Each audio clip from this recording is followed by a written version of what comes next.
দাঁড়িয়েছি।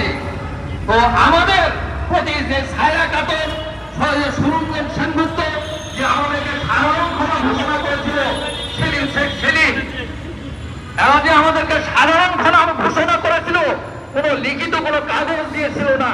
তো আজকে আমাদেরকে যে এই শাহবাগ থেকে এখানে আনা হয়েছে, আমি আপনাদের প্রতি যারা আমাদের নেতৃত্ব দিচ্ছেন তাদের প্রতি আমি কঠোরভাবে অনুরোধ করব যে লিখিত ছাড়া, কোন মন্ত্রণালয়ের লিখিত ছাড়া, কোন সচিবালয়ের লিখিত ছাড়া আপনারা আমাদেরকে এমন কোন সান্ত্বনা দিবেন না যে যাতে আমরা আপনাদের সান্ত্বনা শুনে বাড়ি ফিরে যেতে হয়, মাঝখানে আমরা প্রতারণার শিকার হতে হই। যাতে এই মিথ্যা প্রতারণা, কেন মাইক বন্ধ করে দেওয়া হয়েছে? এই প্রতারণা আমাদেরকে ছায়রা খাতন দিয়েছিল, আমাদেরকে চোখ খুলে দিয়েছে, আমাদের চোখ এখন বন্ধ নেই। আমাদেরকে এই মাহিন ভাই সহযোগিতা করে আমাদের চোখটাকে খুলে দিয়েছে।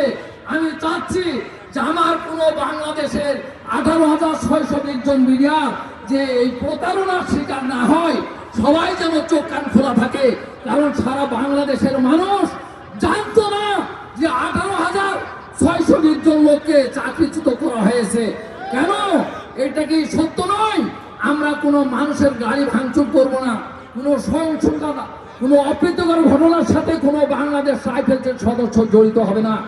এই 16 বছরে কোনো অপ্রীতিকর ঘটনার সাথে জড়িত হয় নাই বাংলাদেশ রাইফেলসের সদস্য। তো আমি আপনাদের কাছে অনুরোধ করব যে যেখানে